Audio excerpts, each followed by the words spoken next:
"What do you mean we're short-staffed again?" "It's the third weekend in a row," Nolan Abrams muttered, staring at the operations report on his laptop. He leaned back in his chair, rubbing his temples.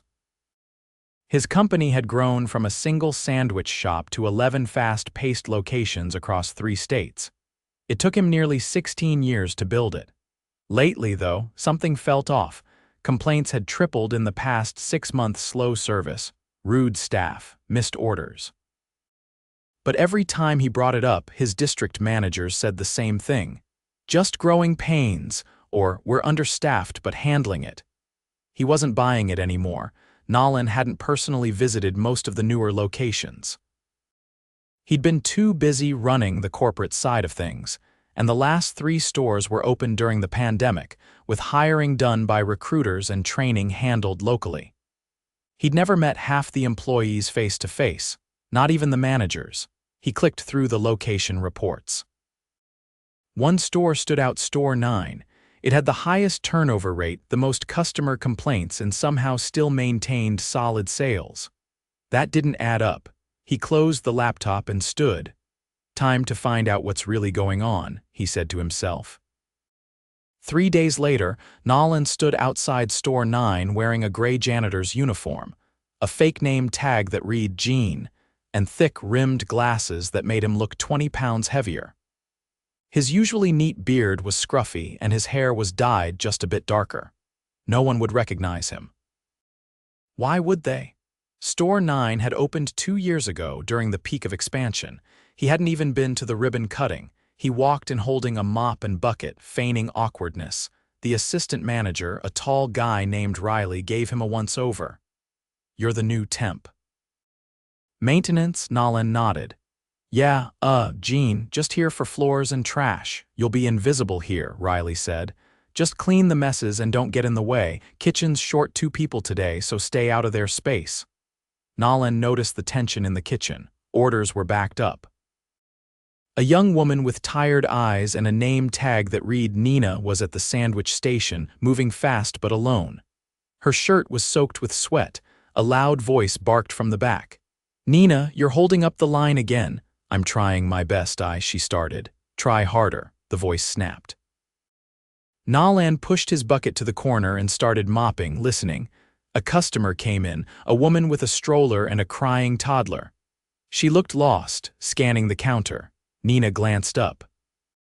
"Hi, I'll be right with you." But before she could do anything, Riley walked over and said loudly, "If you can't handle the front and the line, then maybe you're not cut out for this, Nina." Nolan blinked. That was harsh. He kept mopping, moving toward the entrance. A soda had spilled near the door. As he crouched, another voice came from behind the counter. It was a guy in a headset, probably the shift lead. "Hey, mop guy, clean this up faster, will you? You're making us look bad." Nolan ignored it. He wiped the floor quietly, glancing at customers waiting. Their faces told him everything: frustration, impatience. Some just walked out. Then it happened. A kid spilled a juice box near the pickup counter. Nolan moved quickly, kneeling to clean the mess. That's when he heard it. "Let him, he's just a nobody anyway." He froze. The words were sharp. Dismissive, cold. He looked up slowly. One of the kitchen guys was laughing, nudging the shift lead. They didn't know he'd heard them. They didn't care, nobody. The word hit harder than he expected. He'd built this brand with his own hands, mopped the floors of his first store every night, worked double shifts when staff quit, slept in the back office during storms. Now he was being treated like garbage in his own shop. His hands tightened on the mop handle, but he didn't react. Not yet. He stood, dumped the dirty water, and quietly took out the trash. He'd seen enough for day 1. By his 3rd shift at Store 9, Nolan had already memorized the rhythm of the place, how it jerked forward in bursts of chaos, then stalled in long stretches of tension. He'd been assigned to the early morning open, which meant arriving just after dawn. The store was quiet then, almost peaceful, with only 2 employees on site. Nina, prepping the sandwich station, and Marcus, a new cashier barely out of high school. He stepped through the back entrance and headed for the supply closet. The mop bucket hadn't been emptied the night before the water smelled faintly sour. He dumped it without a word and refilled it with fresh solution. As he passed through the kitchen, he heard Nina call out. "Jean, hold up a second." He turned. She looked exhausted but focused, her sleeves already rolled. "I don't think anyone told you, but the rear fridge's been leaking again. Floor gets slick, especially around the meat bins. Just a heads up." He nodded and gave a quiet thanks. She didn't ask why the janitor spoke like someone who'd run HR meetings. By 9, the breakfast rush had begun. Marcus struggled to keep up with the register, his fingers dancing awkwardly across the touchscreen. Nina floated between the prep station and the front, helping where she could without slowing sandwich production. The store manager, a woman named Tessa, finally arrived at 9:15 minutes late. She wore oversized sunglasses and carried a coffee from another chain. The moment she stepped inside, the temperature of the room changed. "You," she said, pointing at Marcus. "Why are there 3 people in line already?" Marcus stammered. I'm trying, the card reader keeps freezing, then reboot it. I'm not running a daycare." She turned to Nina. "I can smell bacon from the sidewalk. It's overpowering. Fix the hood vent." "It's been reported twice," Nina replied. "Maintenance hasn't come. Then make another call or clean it yourself." Tessa walked past Nolan like he didn't exist. By mid-morning, the register was down again. Marcus was manually calculating totals and scribbling receipts. Nina was now juggling online orders and walk-ins. Tessa sat in the corner booth scrolling on her phone. Nolan pushed the mop across the lobby, pausing near the counter. A man in his 50s stood waiting with a takeout order. He wore a business jacket and looked like he hadn't had a coffee yet. "Excuse me," the customer said, voice polite but strained. "This is supposed to be without cheese. I'm allergic." Marcus turned and called across the store, "Nina, did you add cheese to the cob?" "No, it was prepped last night." "I just boxed it." Tessa didn't look up from her phone. "If he's allergic, maybe don't order food from a sandwich shop." The man blinked. "Excuse me?" "I'm just saying," she said, still not looking up. "We're not a hospital." Nolan stood frozen behind the mop. The customer stared at her, then slowly placed the box on the counter. "You've lost my business," he said quietly. Tessa shrugged. "Okay." He walked out. When the door swung shut, Nolan walked into the back hallway and leaned against the wall, his jaw clenched. That wasn't just bad service. That was contempt for the customer, for the team, for the entire brand. He wasn't ready to blow the cover yet. Not until he understood the full scope of what was wrong. That afternoon, after the rush, he cleaned the outdoor seating area. A light drizzle had started, and most customers were gone. Nina stepped outside, wiping her hands with a towel. "You always work this quiet?" she asked. He gave a small shrug. "I guess." She looked at him for a second, then sat on the edge of the bench. "You know, everyone here thinks you're just another temp, but you pay attention. You see stuff." He didn't respond. She continued. "I've been here for 11 months. I took this job because I needed something consistent. My kid's in 2nd grade and I couldn't afford daycare and night shifts. But this place, it's like survival mode every day." Nolan kept sweeping the wet leaves, eyes forward. "They don't fire you here," Nina said. "They just work you until you quit." She stood, brushed her hands off, and walked back inside. That night, while locking up, Nolan saw something that snapped everything into place. He was emptying trash near the back office when he heard raised voices. He paused by the employee lockers, just out of view. "Riley, I'm not going to keep covering your shifts," Marcus was saying. "You want hours, don't you? Then shut up and take them, or I'll tell Tessa you've been clocking out late without approval." "I stay late because you leave early." There was a pause, then a thud like a locker door being slammed. "You think anyone upstairs cares what you think? You're lucky we even hired you." The tone was venomous. Nolan stepped into view. They both froze. "I'm taking out the trash," he said flatly. Riley crossed his arms. "Then go do it." Nolan didn't move. He looked at Marcus, eyes low, fists clenched. He walked out into the night, the bag of trash in hand, and made a decision. The next morning, he arrived before opening and waited outside the door. Tessa pulled in 10 minutes late again, coffee in hand. When she unlocked the front, he stepped in behind her. "We need to talk," he said. She turned, confused. "About what?" He reached into his jacket and pulled out his real wallet. "Nolan Abrams, founder, owner, the guy who signs your paycheck." Her face drained of color. Behind her, Riley came through the kitchen door, laughing about something. He stopped mid-step when he saw Nolan. "Both of you," Nolan said. "Office, now." Inside the tiny office, he closed the door behind them. "Sit," he said. They obeyed. "Here's how this is going to go," he said. "You've both treated your staff with contempt. You've allowed harassment, ignored safety issues, and created a culture of fear and disrespect. That ends today." Tessa opened her mouth, but he raised a hand. "I've been here for 4 days. I've watched you mock customers, belittle employees, and abandon your responsibilities." "You're done." Tessa stood. "Wait, you're done," he repeated. "You'll be escorted out after this meeting. HR will be in touch with your final paperwork. You'll not return to this building." Riley looked stunned. "You can't just—" "I can and I just did," Nolan said, ice in his tone. He opened the door. "Leave your badges on the desk." They did. By noon, regional HR had arrived. Interim leadership from another store was sent in. Nolan stayed on through the afternoon, not as the janitor, but as himself. When Nina saw him behind the counter in his real clothes, she stopped mid-order and stared. "You're—" He nodded. "I am." She looked down, embarrassed. "Don't be," he said. "You're one of the only reasons this store hasn't collapsed." She didn't speak, just nodded once. Later that day, he called Marcus into the office. "I owe you an apology," Nolan said. "For what?" "For letting this place get this bad." Marcus sat. "So what now?" Nolan leaned forward. "We fix it from the inside out. Starting with giving people like you a voice." For the first time all week, Marcus smiled. The storm had broken. But the rebuilding was just beginning. The store felt different that morning. There was no shouting when the doors opened, no sarcastic jabs from behind the counter, no manager lounging in the corner booth. For the first time in days, the air inside Store 9 was quiet, still heavy, but not tense. Nolan stood by the back prep sink, sleeves rolled, tying an apron behind his back. Without Tessa or Riley, the schedule had collapsed.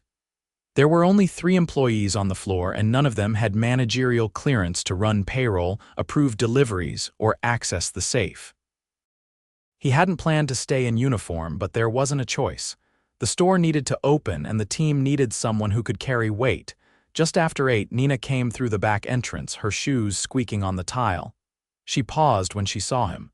"You're still here?" she asked. "I'm not leaving this place in pieces," he said. "We've got a lot to fix, starting with today." She set her bag down and washed her hands without another word. Her silence wasn't rude. It was the kind that came from years of being let down. Marcus showed up 20 minutes later, looking unsure. "I wasn't sure if I still had a job," he said. "You do," Nolan answered. "More than that, we need you." He handed Marcus the register keys. By 9, the line outside had started forming. It was a Saturday, and the store had a reputation for fast breakfasts. The regulars didn't know about the internal changes. They just wanted their usual orders. The 3 of them ran the line as best they could. Nina worked the grill, Marcus handled the register, and Nolan bounced between prep and packaging. Every few minutes, he caught himself watching the clock, not because he wanted the shift to end, but because he was calculating how long they could hold this pace without breaking. At 10:30, the first problem landed. The bread delivery, scheduled for 7, never arrived. Nolan stepped outside to call the vendor. After a brief conversation, he returned with a clenched jaw. "Dispatch forgot to log our order," he said. "We're not getting anything until mid-afternoon." Nina wiped her forehead with the back of her glove. "We'll run out by noon," he nodded. "We'll have to pivot, small menu, focus on wraps and salads, keep it moving." Marcus looked up from the register. "We've got 3 online party orders scheduled in the next hour, all sandwiches." Nolan didn't hesitate. "Call each one. Offer a free upgrade to full salads or wraps. Be honest about the delay. If they cancel, we comp the next order. No arguments." Marcus blinked. "We're allowed to do that. You are now." By 11, the store was running a lean, stripped-down version of itself. Lines moved faster than expected. Nina adjusted the prep station layout to reduce movement. Marcus built a cheat sheet for order swaps and taped it to the front counter. Customers noticed. Several commented on how smooth things felt compared to last week. One woman said she couldn't remember the last time someone greeted her when walking in. No one mentioned the missing manager. No one missed the barking orders. At 11:45, a man entered the store wearing business slacks and a deep blue polo with a regional logistics logo. His eyes scanned the counter before making a beeline for Nolan. "You the owner?" he asked. Nolan hesitated, then nodded. "I'm from your vendor's corporate team," the man said. "Got flagged when you bypassed dispatch. Heard you had a missed delivery?" "Yeah," Nolan said. "We're short over 100 loaves, no warning." The man flipped open a tablet. "I'm tracking it, that's on us. Driver skipped the route, probably thought your order was a duplicate. We're reviewing his logs." Nolan folded his arms. "You're not the first mistake this month. We've had late dairy, wrong produce counts, even expired soup base last week." The vendor rep paused. "You want a credit? I want consistency." Behind them, Nina called out an order completion. 2 customers waved in appreciation. The vendor rep glanced around the store. "You've got a good team." "Then don't make their jobs harder," Nolan said. The man nodded slowly. "We'll follow up by Monday." He left without offering a handshake. By 1, the pace slowed just enough for Nolan to check the back office. He opened the scheduling software and scanned the next 2 weeks. Tessa hadn't built out any shifts beyond Monday. Several part-timers were marked as unavailable indefinitely. A few were scheduled for double shifts on days they'd already called out in the past. He sat back and exhaled.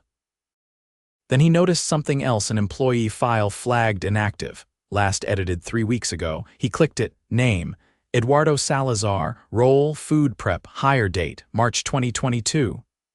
Notes: medical leave denied, terminated due to attendance. He frowned. There was no medical documentation attached. No HR review. Just a termination entry signed off by Riley. He picked up the phone and called HQ. "Get me someone from employee relations," he said. 2 hours later, he had the full story. Eduardo had been working the morning prep shift for over a year. Never late, never missed a quota. Then one day, he collapsed mid-shift. Paramedics were called. He had a severe asthma attack brought on by chemical exposure from a mislabeled floor cleaner. He brought a doctor's letter requesting modified hours for 2 weeks. Tessa allegedly told him, "We're not a charity," and Riley marked him as non-compliant. No appeal. No warning. Nolan's voice was steady when he called HR again. "Reinstate him. With back pay. If he's willing to return, I want him on board next week." He hung up. Marcus entered a minute later holding a customer comment card. "Someone turned this in," he said. "Thought you'd want to see it." Nolan read the card. "Wasn't sure what to expect today. Place feels different. Staff actually seemed human again. I'll be back." He looked up. Marcus was watching him cautiously. "You okay?" Marcus asked. "Yeah," Nolan said. "Just catching up." The rest of the afternoon passed without incident. At close, Nolan gathered the team for a quick debrief. Nina leaned against the prep table, arms crossed but relaxed. Marcus sat on a supply crate nearby. "I'm not going to pretend everything's fixed," Nolan said. "It's not. We're understaffed, overworked, and we're still carrying damage from how things were run." Nina nodded once. "But what you 3 did today, that wasn't luck, that was leadership. Real leadership. The kind that listens, adapts, and shows up." Marcus looked down, clearly uncomfortable with the praise. "Starting next week," Nolan continued, "this store will have a new interim manager, someone from our flagship location. I'll be rotating in until we hire permanent leadership. And every open position will be posted internally first. If someone here wants to step up, they'll get the chance." He turned to Nina. "I want you to apply." She blinked. "I've never managed a store." "You've already been doing it," Nolan said. "All that's missing is the title." She didn't answer right away, just gave a slow nod. He looked at Marcus. And I want you shadowing ops at store 3 next week. You've got potential, let's grow it. Marcus didn't speak. He just looked away quickly, his jaw tightening. Not from discomfort, more like disbelief. As they closed the doors for the night, Nolan stayed behind to finish the trash run. On his way out, he passed the break room bare walls, a broken microwave, and a dented vending machine with half the buttons missing.